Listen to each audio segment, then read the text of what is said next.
فكان لاعبا سابقا لفريق الوداد. هلال الطير اكيد ارتبط اسمه بشكل كبير بفريق الرجاء، وبالتالي مركب الرياضي محمد الخامس فعنده خصوصيه بالنسبه للمدربين والاطارين الوطنيين. سنتابع القراءات الفنيه ومن بامكانه ربح المساحات والنزالات الفرديه وكذلك استثمار الفرص والمحاولات من اجل الوصول للمرمى والوصول للشباك. هناك غيابات في صفوف فريق الوداد: وليد الصبار، حمزه النوري، محمد بوشواري، راميرو فاكا، موارسيس بانيانغوا، كل غيابات في صفوف فريق الوداد بين الاصابه بين اختيارات المدرب. في الوقت اللي حسنيه اكادير هناك غياب محمد أوناجم، كذلك سيلفا كابرال. اعتقد انه بامكانه تعطي دفعه قويه بالنسبه لفريق الوداد. مشات الكره على المستوى الجنوبي، البحث على المهاجم الكاميروني بابا بيلو، كيلعب كره في الجهه اليسرى، كره طويله لفائده فريق حسنيه اكادير. امكانيه الدخول داخل منطقه الجزاء، لكن تغطيه دفاعيه. اغلى المنافسات المحليه منافسات كاس العرش.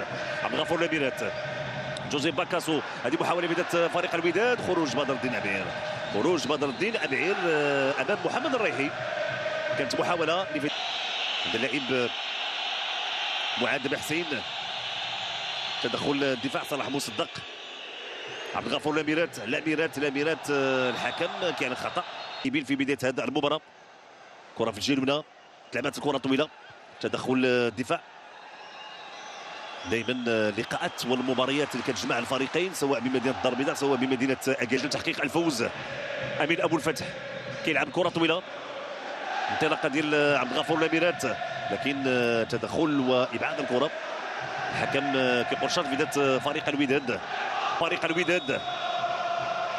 صعود اللاعبين اللي عندهم قامه طويله، لعبت كره دائريه في القائمه الثاني، لكن الكره بعيده شيئا ما. كيوصل لها جوزيف باكاسو بانغا، جوزيف باكاسو امامه استرجعوا اللاعبين ديال فريق حسنيه اكادير. تمريره من بابا ايلو لكن خاطئه. هذه محاولات تسديده ممتازه، تسديده قويه لفائده فريق الوداد بواسطه اللاعب محمد الريحي. هذا هو اللي سدد الكره الاخيره. نتابع من جديد التمريره خاطئه. محمد الريحي يسدد كره تمر جانبا من القائم الايمن لمرمى الحارس بدر الدين أبعير. محاوله كانت ابو الفتح كيبحث على عبد الغفور لاميرات. تدخل لاعبين ديال فريق حسنيه اكادير، تسترجع كره حكيم زياش، انطلاقه حكيم زياش يسدد، لكن يمكن نقول انه ما شدش في الكره الاخيره. سقوط حكيم زياش، تسديده ما كانش بالقوه الكافيه في قبيل هدف واحد في مباراه محليه بين الفريقين. في وقت التبادل المحاوله لفائده فريق الوداد حكيم زياش، لكن تغطيه الدفاع. التمرير كيمر عند عبد العالي ايت ابراهيم كيمرر. هذه محاوله بواسطه عبد الرحمن كساك، تدخل الدفاع اللي كيبعد الكره. هذه محاوله بدايه فريق حسنيه اكادير، الدخول داخل مسطح العمليات. عربيدي يمرر، امكانيه تسديد، تدخل الدفاع. تضيع هذه المحاوله في الوقت اللي حكم المساعد رافع الرايه، وبالتالي كيعلن على وضعيه تسلل. لكن تابعنا المحاوله المرتد الهجومي السريع، كل امكانيات من اجل العوده في النتيجه وتحقيق المغربيه اللي بغات تشوف الجيش الملكي في يعني منصه التتويج ومعانقه اللقب الافريقي.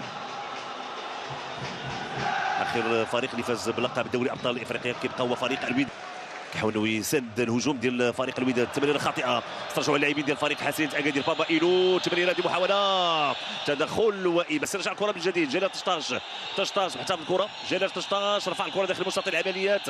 بابا ايلو، يوسف عربيدي يسدد، لكن كره سهله في يد الحارس مهدي بن عبيد. كانت محاوله لفائده فريق حسنيه اكادير.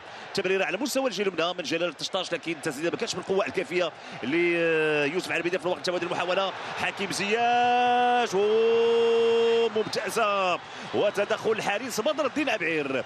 حكيم زياش، تسديده قويه عرضيه، كره اللي تصدى لها بدر الدين أبعير. فريق الوداد كذلك كان قريب من التسجيل والوصول الى المرمى. محمد مفيد حب جارف لفريق الحسنيه، وبالتالي طموح دائما انه الفريق يلعب على الالقاب ويلعب على يعني المقدمه. هذا هو المكان الطبيعي. مشات كره في الجهه اليمنى لفائده فريق حسنيه اكادير بواسطه اللاعب عبد العالي ايت ابراهيم. كيمرر في اتجاه اللاعب بابا ايلو ما غاديش يقدر يكمل. ديال كيبحث على يعني التوليفه اللي تخلي انه يلعب على المراتب الاولى. كره خارج ارضيه الملعب، ضربه مرمى، حكم المساعد يقول ضربه مرمى اللي فاتت محمد مفيد. صارت كره لجوزي باكاسو بانغا من جديد. محمد مفيد كره خارج ارضيه الملعب. الفريق حسنيه اكادير بحث عن امكانيه استثمار هذه المحاوله الراسيه. تدخل الدفاع دائما لفائده فريق حسنيه اكادير. تدخل الدفاع ابعاد الكره، ابعادها من طرف محمد الريحي. من جديد جلال طشطاش. تدخل الحكم. مباراة الجيش الملكي واستاد المغربي المتأهل غادي يواجه فريق الوداد. هذه محاولة لفائدة فريق الوداد. تدخل وإبعاد الكرة. كانت انطلاق لاميرات تمريرة عند محمد مفيد، لكن التغطية الدفاعية ممتاز اسماعيل ريلا. انطلاقة ديال جلال طشطاش. يوسف عربيدي مرتد هجومي الآن لفائدة فريق حسنية أكادير. تمريرة يوسف عربيدي الدخول داخل منطقة جزاء يسدد. كرة مرت جانبا، كرة مرات جانبا. كانت محاولة لفائدة فريق حسنية أكادير بواسطة اللاعب يوسف عربيدي الذي يسدد في الوقت اللي نتابع هذه المحاولة لفائدة فريق الوداد. ضربة جزاء لفائدة فريق الوداد في الوقت اللي تابعنا المحاولة ديال اللاعب يوسف عربيدي. مرتد سريع من الجهة اليمنى، دخول داخل منطقة الجزاء. الحكم لم يتردد في الإعلان عن ضربة جزاء لفائدة فريق الوداد. تدخل أمام اللاعب والمدافع صلاح مصدق. لاحظوا المساندة الهجومية. نتابع في الصورة. إذا في انتظار الصافرة حكيم زياش هي السعيد للتنفيذ. حكيم زياش هدف أول لفائدة فريق الوداد الرياضي البيضاوي من نقطة الجزاء بواسطة حكيم زياش. كيسجل الهدف الأول اللي تنطلق للسيل على مستوى المدرجات. فرحة كبيرة لجماهير فريق الوداد بهدف أول. حكيم زياش كيتمكن من ترجمة هذه ضربة جزاء. ابتسامة تخفي أمور كثيرة. حكيم زياش الذي يحاول استعادة بريقه واستعادة إمكانياته رفقة الفريق الأحمر. إذا زياش يضع الكرة. لاحظوا بدر الدين أبعير مشى في نفس المكان، مشى مع الكرة، ولكن القوة التسديد كذلك التركيز في التسديدات التقنية تحت قيادة محمد بن شريفة. سننتظر ردة فعل ديال فريق حسنية أكادير بأجل العودة في النتيجة. تقريبا 10 دقائق المتبقية ستكون قوية في الوقت اللي الحكم كيعلن خطأ لفائدة فريق حسنية أكادير. إذا خطأ لفائدة حسن ثم تدخل اللي كان اعطاه ضربة جزاء. هذه محاولة رأسية. هدف تعادل. اسماعيل ريلا كيتمكن من وضع الكرة في الشباك. هدف تعادل لفائدة فريق حسنية أكادير من كرة ثابتة تنفذت بشكل ممتاز. الرأسية الكرة تطمت بالقائم الأيمن. ترجع الكرة لاسماعيل ريلا اللي كيوضع الكرة في الشباك. وهدف تعادل لفائدة فريق حسنية أكادير اللي بسرعة كيرجع في النتيجة. نتابع من جديد. عربيدي رفع الكرة بطريقة ممتازة. الرأسية ديال لاعب هريلا في مناسبتين. اسماعيل هريلا وكأن الكرة يعني تريد رأس هريلا اللي تمكن من انه يوضعها في الشباك. هدف تعادل لفائدة فريق حسنية أكادير بهذا الشكل وبهذه الطريقة وبهذا الرأسية التي تعانق شباك الحارس مهدي بن عبيد. هدف لمثله بين الشيء كان يتمنى الى يطير وانه يرجع في النتيجة في هذا التوقيت. تمريرة كرة طويلة. حكم كيعلن خطأ والبطاقة.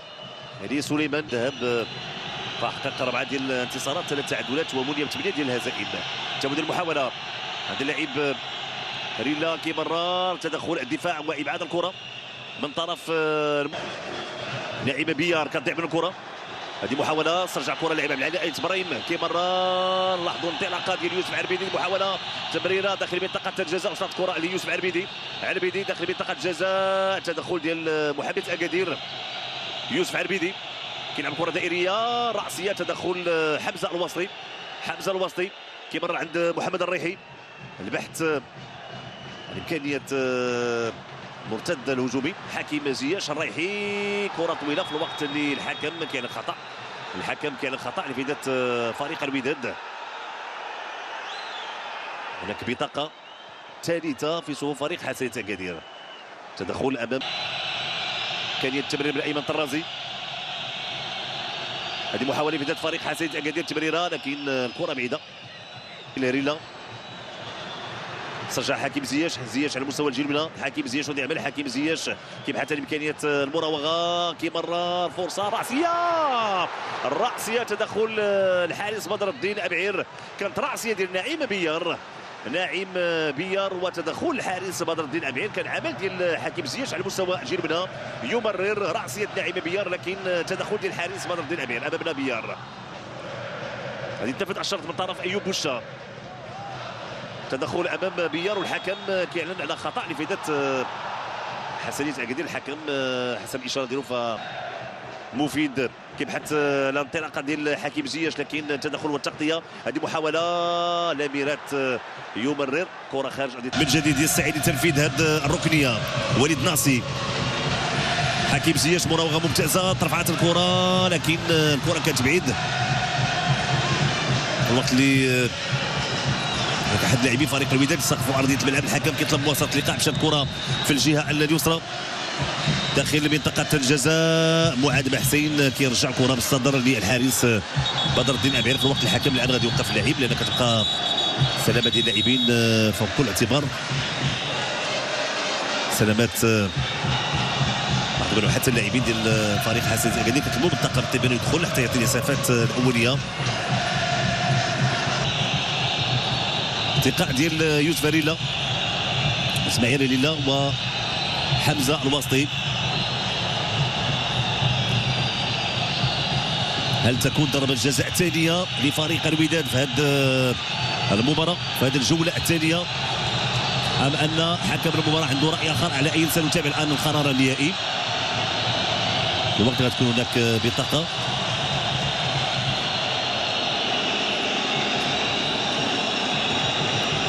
كذلك لكن ضرب الكاتب الاداري لفريق الوداد وضربه جزاء. الحكم يعلن عن ضربه جزاء لفائده فريق الوداد. اذا ضربه جزاء لفائده فريق الوداد الرياضي البيضاوي في بدايه هذه الجوله الثانيه. يمكن افضل سيناريو كان يتمناه محمد بن شريفه في محاوله انه ياخذ التقدم. اذا حكيم زياش يستعد للتنفيذ. حكيم زياش هدف ثاني لفائده فريق الوداد. حكيم زياش بكل قوه يسدد، وان كان بدر الدين أبعير مشى في نفس المكان. اعتقد بان الكره يعني يمكن لمسها بدر الدين أبعير، ولكن القوه ديالها علقت الشباك. وهدف ثاني لفائده فريق الوداد الرياضي البيضاوي كياخذ تقدم من جديد في هذه المباراه. فرحه كبيره للجماهير الحمراء، جماهير الوداد بهذا التقدم. نتابع من جديد حكيم زياش. يعني لاحظوا الكره مشات تحت او لاحظوا لمسها بالفعل، لمسها بدر الدين أبعير، ولكن القوه ديالها فمشات مباشره للمرمى وللشباك. اذا حكيم زياش كيتمكن من تسجيل. حميد حداد اللي مازال كيبحث انه يسترجع كل امكانياته التقنيه والبدنيه. في الوقت ترجع الكره للحارس بدر البيك اسافي، ثم سيرحل لمواجهه فريق الجيش الملكي في اللقاء الكلاسيكو. نتابعوا هذه المحاوله. وليد ناصي، هذه محاوله تدخل الحكم كيقول ما كاينش هناك خطا، بالتالي ما كاينش هناك ضربه جزاء. الحكم كيقول ركنيه. كان سقوط ديال اللاعب وليد ناصي. تابعنا السرعه ديال وليد ناصي، تمكن من الوصول على الكره ولكن تدخل وابعاد الكره. نتابع من جديد تدخل سليمان المراني في الكره الاخيره. حكيم زياش كيلعب كره دائريه راسيه، تدخل أبعير. بدر الدين أبعير في المكان المناسب كيتمكن من التقاط الكره بسرعه، كيمرر على مستوى الجهه اليسرى. وصول ويستقبل فريق الاتحاد الرياضي التروكي، ثم يواجه فريق النادي الكناسي. هذه محاوله في فريق حسنية اكادير، لكن التغطيه الدفاعيه من طرف صلاح مصدق وهجومات فريق حسنية اكادير. كره في الوسط جوزيف باكاسو كيمرر عند حكيم زياش. هذه محاوله البحث عن امكانيه تسديد. حكيم زياش فرصه. حكيم زياش يضع الكره في الشباك، وبأي طريقه وبأي فنيه حكيم زياش كيتمكن من وضع الكره في الشباك. وهدف ثالث لفائده فريق الوداد الرياضي البيضاوي. تابعنا التمريره، فرحه كبيره للاعبين يمكن نقول بان اللاعبين ديال فريق الوداد فرحوا يعني الطريقه باش سجلوا الامكانيات اللي بين حكيم زياش في هذه الكره اكثر من الهدف. لاحظوا حكيم زياش الطريقه باش خدا الكره، يراوغ اولى، مراوغه ثانيه، ثم يسدد بهذا الشكل. صعب عليك يا بدر الدين أبعير. حكيم زياش بطريقه جميله كيوضع الكره في شباك فريق حسنيه اكادير. 3 ديال الاهداف مقابل هدف واحد. نتابع هدف حكيم زياش اللي يعني خدا المكان المناسب للتسديد ويضع الكره في الشباك. هدف ثالث لفريق الوداد بواسطه حكيم زياش اللي كيسجل الان، واسم واحد هو حكيم زياش في هذه المباراه. كيزيد يصعب المأموريه على فريق حسنيه اكادير. كره طويله في يد الحارس، لكن نتمنى كل التوفيق الان لفريق الجيش الملكي، ممثل الوحيد الان للكره المغربيه في منافسات دوري ابطال افريقيا. تنتظر مباراه قويه وحاسمه امام فريق ماميلودي سان داونز الجنوب افريقي. ماميلودي سان داونز سبق له فاز باللقب 2016 من ابو الفتح البحث عن الضربات الراسيه. تعبات الركنيه مباشره، كره فالتدخل الحارس بدر الدين أبعير، يعني تنفيذ الركنيه من حكيم زياش. كره طويله، هناك خطا بالفعل، خطا كان تدخل من حمزه الوسطي امام لاعب المدافع اسماعيل ريلا. عبد الرحمن كساك على مستوى الجهه اليسرى، معاد بحسين يوسف عربيدي. عبد الرحمن كساك هذه محاوله، معاد بحسين كيمرر في الوقت اللي فريق حسنيه اكادير عند اللاعب يوسف عربيدي كيمرر في الجهه اليسرى عند علي ايت ابراهيم توصل بالكره البحث العرضيه، تدخل محمد مفيد والكره في الركنيه. كان سقوط ديال لاعب بخاش، الحكم طلب مواساه اللقاء. كره في الوسط عند اللاعب نعيم بيار، امين ابو الفتح، صلاح مصدق كيبعد الكره. هذه محاوله بدات فريق الوداد، انطلاقه ديال عبد الغفور لاميرات، تمريره من حمزه الوسطي لاميرات حاول يرفع الكره لكن الكره بعيده خارج. كيقول حكيم زياش الرقم كان ديال جوزيف باكاسو بانكا. اذا حكيم زياش هو اللي غادي يغادر. الرقم اللي تابع دخول محمد امين كتيبه على مستوى الجمله. هذه محاوله لبدايه فريق حسنيه اكادير. حميده حداد كيمرر، امكانيه العرضيه، تدخل مهدي بن عبيد كيبعد الكره للركنيه.